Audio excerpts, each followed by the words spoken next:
On tap tonight, saddle up with some comedic cowboys. And no, I don't mean Jerry's team. Let your sleeping beauty side awaken with a precursor to its magic. Fed Up just became cool in the way of health. Plus, we're jumping on one street. So let the good times and the cameras roll. Film Flickers starts now.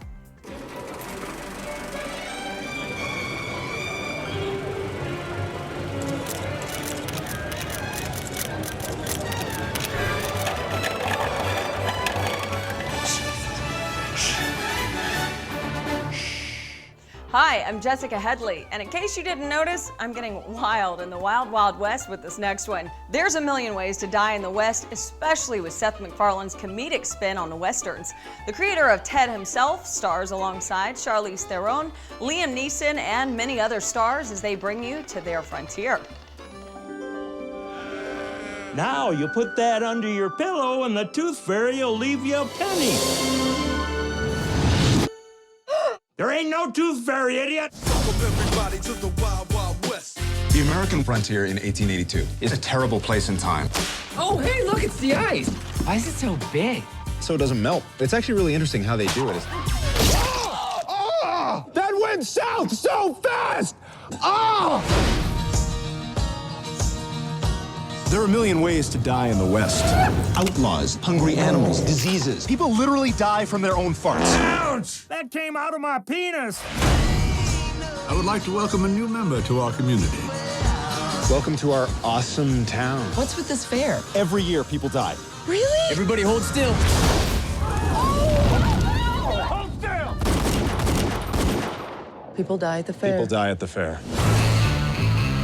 Somebody in this town is going to die. Oh, man, somebody's gonna get messed up. Please don't shoot us on sex night. You beat this guy at a gunfight, you're gonna be a real hero. I've never actually fired a gun before. I'm gonna teach you how to shoot.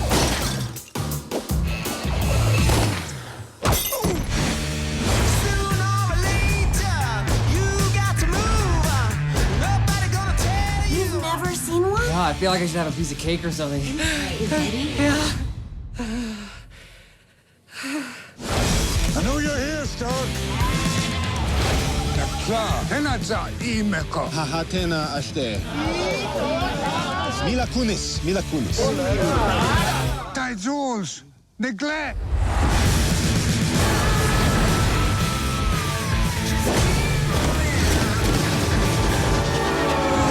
Wow, you look amazing. I really love that the most alluring fashion today is to simulate a fat.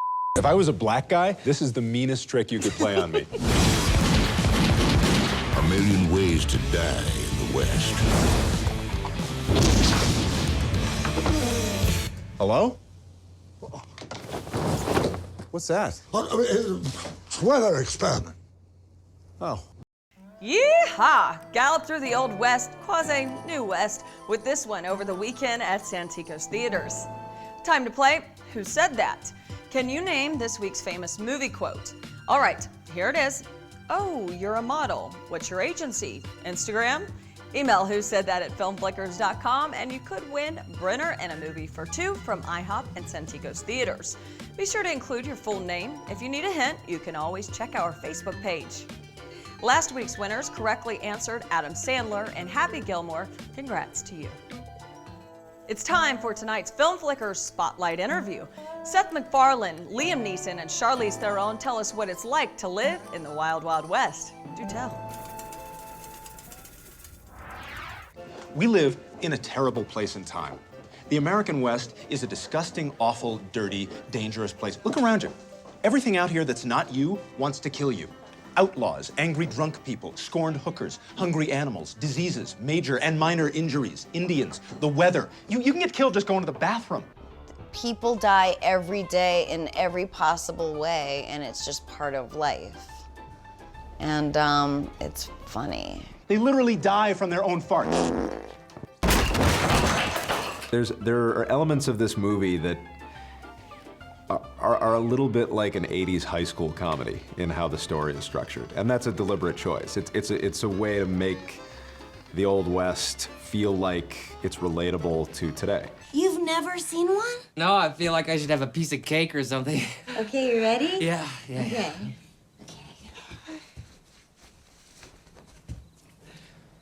Okay, I'm gonna close the Bible now. Eddie, it's supposed to be like that. It is? He pays a homage to the Western, to the tradition of the Western. And you can tell there's a little schoolboy inside him too that was kind of reared on Westerns and absolutely loves them, you know. Okay, all right, get ready. I'm about to shoot a full load at your cans. Shut up. All right, focus. okay.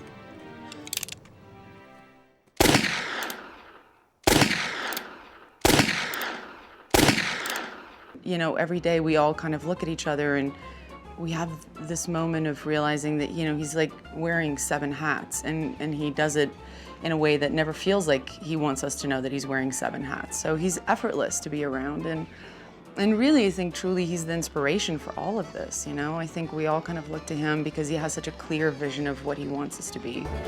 Wow. You look amazing.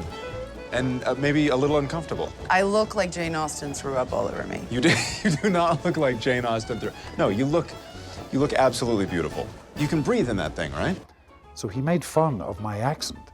So when we agreed to do this, I said, I'll only do it, Seth, if I can play it in my Northern Irish, strong Northern Irish accent, in homage to Family Guy. So he agreed. I can't even imagine his world. So I don't know. I'm guessing he's a crystal meth addict. Oh, hi. Hey. Foy and Louise, right? That's right. This is Anna. She's I'm his girlfriend. my girlfriend. I have that skirt. Oh, you do? Yeah, I wore it to the fair like 2 years ago. But good for you for trying to bring it back. Well, I figure only a complete idiot would throw away a perfectly good thing. We were gonna go check out the shooting gallery over there. You guys wanna join? What? Yeah, it'd be fun, right? Oh, yes. And let's make things interesting. A nickel a target. You know, that's actually a little rich for my blood.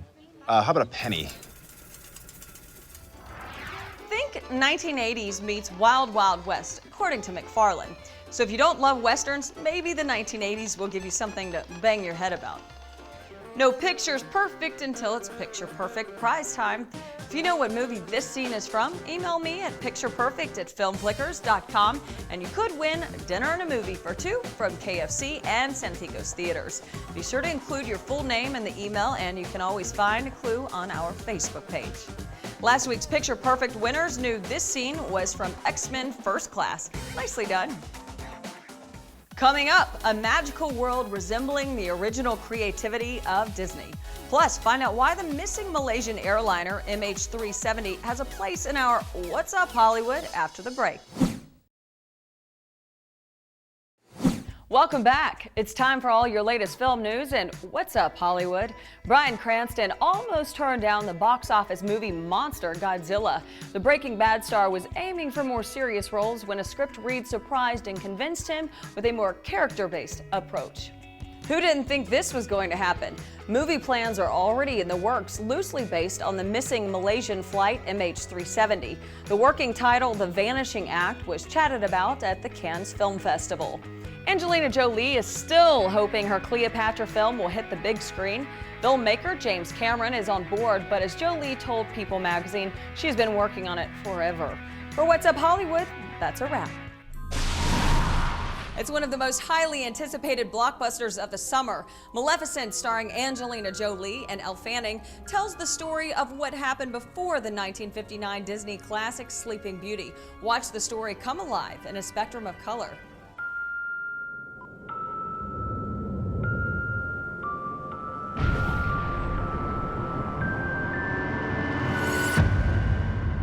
Well, well. I shall bestow a gift on the child. Before the sun sets on her 16th birthday, she will fall into a sleep like death!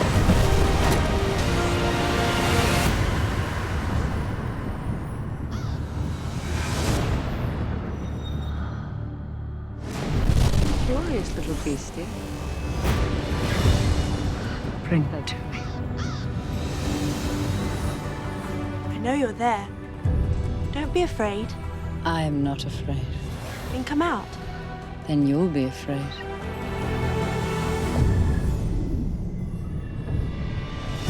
All the other fairies fly. Why don't you? I had wings once. They were strong, but they were stolen from me. There is evil in this world. Hatred and revenge.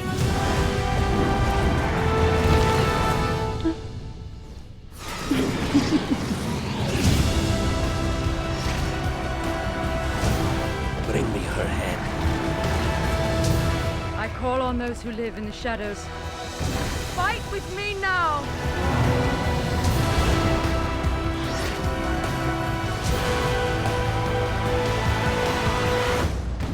Is it true? You're Maleficent.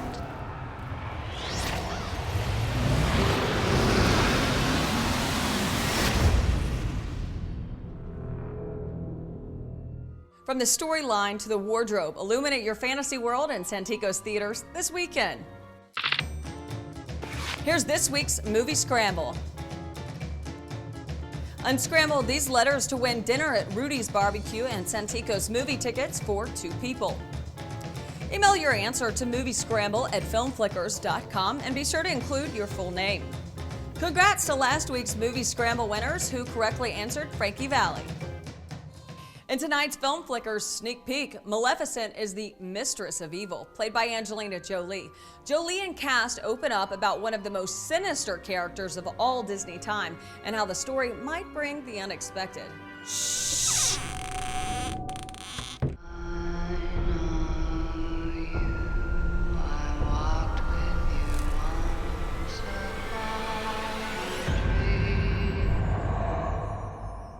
Well, well. We all know the story of Sleeping Beauty. So we know Maleficent, we know what happened at that christening, but we've never known what happened before. It's the classic story of Sleeping Beauty plus so much more. I know you're there. Don't be afraid. I am not afraid. Then come out. Then you'll be afraid.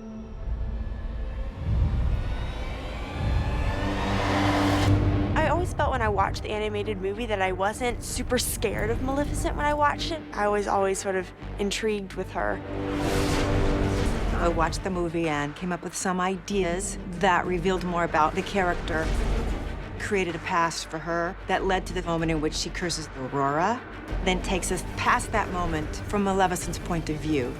I wonder. It's a reinvention, not just a retelling of the same story. There is evil in this world. Hatred and revenge.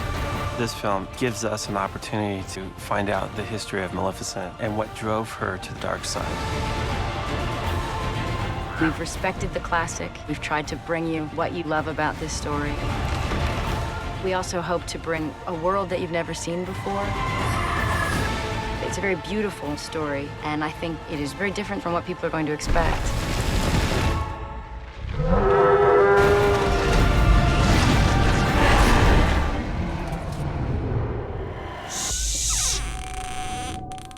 Academy Award-winning special effects designer Robert Stromberg makes his directorial debut in Maleficent.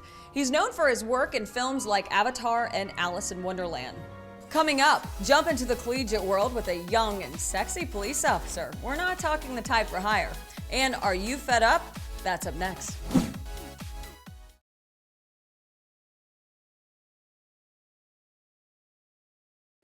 Welcome back. 22 Jump Street can't stop jumping with more laughs as it takes 2 youthful-looking cops to college.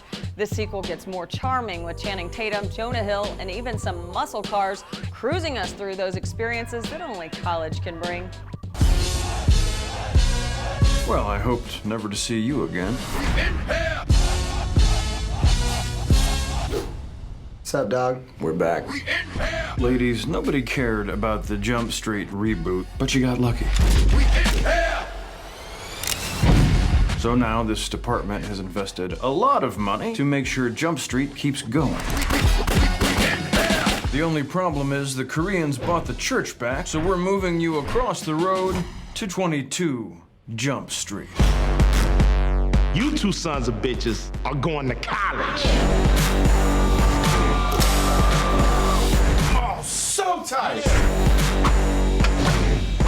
Go around to classes and activities, ask around about the drug, find out who the dealer is. If you don't have to do this, man, I just don't want you getting hurt. I'm not gonna get hurt. Oh, broke my ass. White boy wasted. It's inking in my mouth! Glue stick pasted. We're like a power couple. We're like Rihanna and Chris Brown. You're a good dancer. And sometimes you're meaner than I'd like you to be. Drunk stagger, drunk swagger. I don't rap good, it don't matter.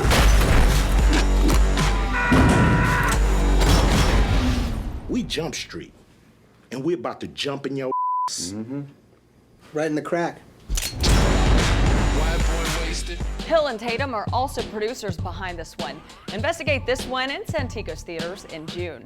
Time to take a look at the not-so-sweet side of the food industry with Fed Up, narrated by Katie Couric. The epidemic here is worse than previously estimated, much worse. The message that's been pushed on us, it's your fault you're fat. Shouldn't be so hard to get them to run around and play, right? They have voracious appetites and they don't exercise enough. It's about how active our kids are. Forget about it. There are 600,000 food items in America. 80% of them have added sugar. Your brain lights up with sugar just like it does with cocaine or heroin. You're going to become an addict. You end up with one of the great public health epidemics of our time. This is the first generation of American children expected to lead shorter lives than their parents. I am 12 years old, and my doctors have said that I am a statistic. We're blaming willpower, and it's a crime.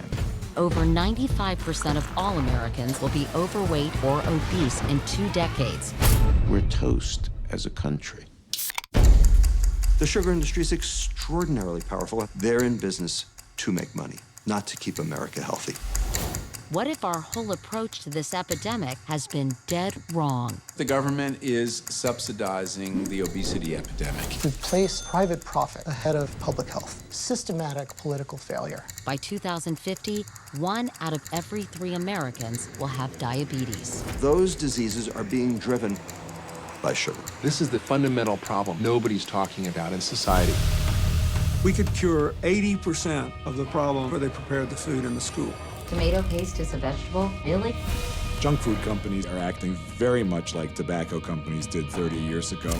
I would reject entirely any argument that they are in any way harmful. Lying through their teeth. Kids are being told the biggest lie they will ever hear in their lives. Ronald McDonald never sells to children. He informs and inspires through magic and fun. If a foreign nation were doing that to our children, we would defend our families. Years from now, we're going to say, I can't believe we let them get away with that. You have to change the diet of America. It's all preventable. Better health is something you can smile about while you're fed up with this one at the 18 and up Bijou Theater. Coming up, it's got claws to climb straight to the top. We're talking box office king, your voice gets heard, and trivia meets with Tinseltown and your last chance to win tonight. Welcome back. The monster made sure the box office felt his roar this weekend. Godzilla opened as the largest monster film of all time, even eclipsing Jurassic Park and raking in $93 million.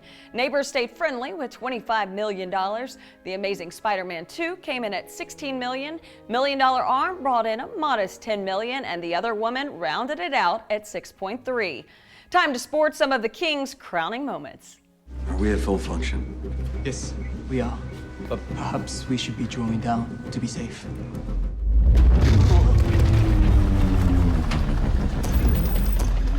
You take us offline. Now, Joe, we gotta Do it now. Wind it down.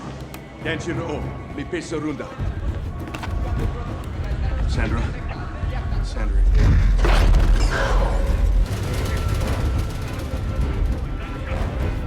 We're turning back. Let's go. Oh my God. Joe, are you there? Joe, there's been a breach. We're heading back to the containment shield. Sandra, listen to me. You need to get out of there. Run. If there's been a reactor breach, you won't last 5 minutes with or without the suits. Do you hear me? I hear you. We're coming.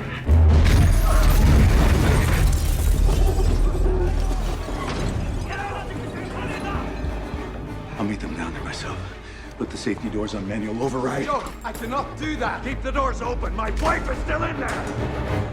It's your tune, it's your take as we catch what you're laying down about this week's movies and Voice of the People. Oh my Godzilla. That was amazing. I loved it. I had a blast. Original 1954. Yeah, I made this myself. I think this film really crystallized the awe and terror, but also heroism of Godzilla. The Godzilla movie I've been waiting for since '98. So being in my backyard with all my, toys and Godzilla fighting all my monsters, and I was a child in there again. It is really great. It's the way a Godzilla movie should be made, and Gareth Edwards did an incredible job. He did it so much better than the 90s version, 2000 version. It was worth the 10 years wait since the 2004 Final Wars movie. Nice. Definitely. I can't really have anything to add on it. He pretty much nailed it. Godzilla! Godzilla was perfectly done. The CG, everything, that movie is a 10. And that 3D makes you feel like that you're actually there. I was able to keep my promise to my grandson. When the first Godzilla remake came out in the 90s, I think it was, I took him to see Godzilla and he was a little boy. He was like 6 or 7 years old, and I said, Godzilla is a hero. You are going to love this movie. And we sat there and Godzilla was a jerk. So I was able to go tonight with my grandson, who is now 19 years old, and I kept my promise and I said, see, I told you, Godzilla was a hero. Tell us your twist or take on the latest movies by heading over to the Palladium Santikos Theater this Friday night. You could be featured on our Film Flickers. How about some Tinseltown trivia? Okay, which one of these is not a past Godzilla villain? Is it King Kong, Space Godzilla, Gabara, or Scorpina? Email your answer to movietrivia@filmflickers.com and you could win dinner and a movie for two from Silo Elevated Cuisine and Santikos Theaters. Last week's winners knew that Seth Rogen has not appeared in a single episode of The Office. Don't forget, for more movie madness, you can also join me Thursday nights and Friday mornings on Fox San Antonio and News 4 San Antonio for Santikos Movie Moments. Time to say goodnight from all of us at Film Flickers. Film Flickers lights up the screen again next week with Edge of Tomorrow and The Fault in Our Stars, plus more spotlight interviews, sneak peeks, and of course, plenty of chances to win. Until then, I'm Jessica Headley with Film Flickers. Film Flickers is brought to you by Santikos Theaters.